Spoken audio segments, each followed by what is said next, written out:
Sasakyan natin, oo, may kumuha. Sasakyan natin, oo, may kumuha. Grabe ito sasakyan ni Papa Joms, balak palang nakawin ito. Yan, malalaman na natin yan mamaya.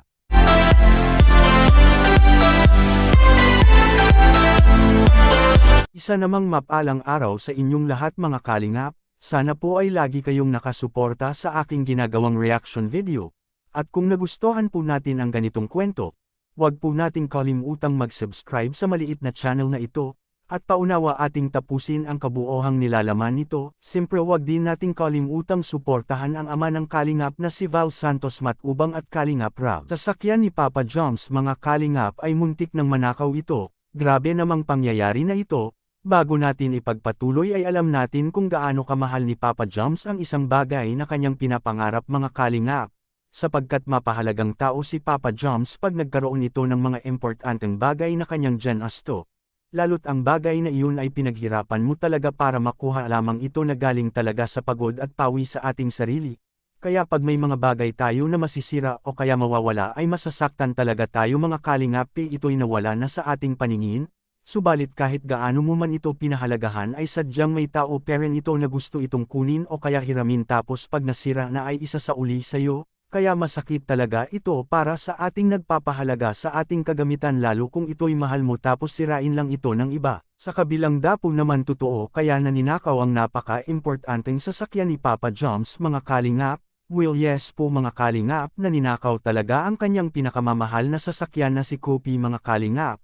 Na binahagi niya ito kay Sagap TV na biglang nawala ang kanyang sasakyan na si Kopi na pinapark lang niya ito saglit. Tapos pagbalik niya ang nawala na ito kung saan niya ito pinapark. Grabe, sobrang nakakaluha naman ang naranasan ni Papa Joms mga kalingap. Mabuti na lang marami ang na-concern sa ating Papa Joms at ito'y hinanap nila sa Kalauyan sa pinaparking niya. Mabuti na lang at may nakakita kay Kopi mga kalingap na nilipat ito sa di makita ng mga tao na dumadaan mga kalingap. Tapos nang nakita na nila ay nakyulang na ang gulong nito, na wala na yung isa mga kalingap. Sobrang nalungkot ng labi si Papa Joms sa naranasan ng kanyang mahal na sasakyan na Kopi. Mabuti na lang at isang gulong lang ang nakuha nito. Malaki na rin ang pasasalamat niya at di ito nagtagumpay sa pagnakaw mga kalingap. At ito pala ang nagpapatunay na ninakaw talaga ang sasakyan kay Papa Joms. Makikita natin sa video. Sasakyan natin, oo, may kumuha. Tapos ibinalik sa atin. Iba na. So ano binalik? Nakuha mo yung kumuha? May nakakita ba? May CCTV? Hindi ka naman kuya eh. Parang hanap ko sa CCTV. Naman. Nakita naman. Kaso, yung apat na gulong na sasakyan natin, naging tatlo na lang.